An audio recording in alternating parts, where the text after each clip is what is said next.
Welcome to 77 media. నేను మీ ఆదినారాయణ. ఈ మధ్య కాలంలో జిల్లాలోని పలు చోట్ల తాళం వేసి వెళ్లిన ఇళ్లలో దొంగతనాలు జరుగుతున్నాయి.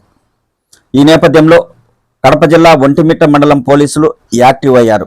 ఈ సందర్భంగా మండలంలోని కొండమాస్పల్లి, చింతరాజుపల్లి, నరోకాట్పల్లి, సాలాబాద్, ముకుందాశ్రమం, చిన్నకొత్తపల్లి గ్రామాలలో ప్రజలతో మమేకమై అవగాహన సదస్సులు ఏర్పాటు చేస్తూ ఈ విధంగా కౌన్సిలింగ్ ఇస్తున్నారు ఒంటిమిట్ట సిఐ బాబు, ఎస్ఐ శివప్రసాద్. ఒంటరిగా జనసంచారం లేని ప్రదేశాలలో తిరిగే మహిళల మెడల్లో నుంచి బంగారు ఆభరణాలు దోసుకెళ్తున్నారు. కావున ప్రజలు విలువైన బంగారు ఆభరణాలు, డబ్బు మొదలగు వాటిని బ్యాంకు లాకర్లలో భద్రపరుచుకోవాల్సిందిగా వారు ప్రజలకు తెలిపారు. అలాగే పొలం పనులు, వాకింగు, పశువులు మేపుకోవడానికి వెళ్ళే మహిళలు బంగారు వస్తువులు ధరించకుండా చూసుకోవాల్సిందిగా వారు మహిళలకు తెలియజేశారు.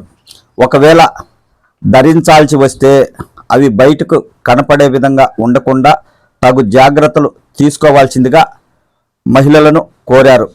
ఇప్పుడు ఎండాకాలం కావున ఇంటి ముందు, ఇంటిపైన నిద్రించే వాళ్ళు ఇంటికి తాళాలు వేసి ఖచ్చితంగా తగు జాగ్రత్తలు తీసుకొని ఇంటిలో విలువైన వస్తువులు లేకుండా చూసుకోవాల్సిందిగా ప్రజలను కోరారు.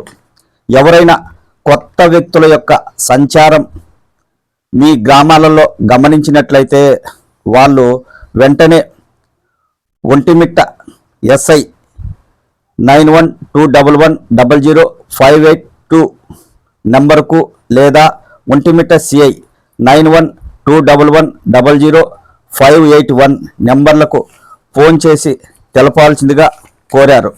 అలాగే ఇంటి పరిసరాలలో కానీ, వీధుల్లో కానీ ఇలాంటి దొంగతనాలకు పాల్పడే వారిని గుర్తించేందుకు సీసీ కెమెరాలు ఏర్పాటు చేసుకోవాల్సిందిగా పోలీస్ శాఖ తరపున ప్రజలకు విన్నవించారు ఒంటిమిట్ట సిఐ బాబు, ఎస్ఐ శివప్రసాద్. దొంగతనాలపై ప్రజలకు ప్రత్యేకంగా అవగాహన కల్పిస్తున్నారు ఒంటిమిట్ట పోలీసులు.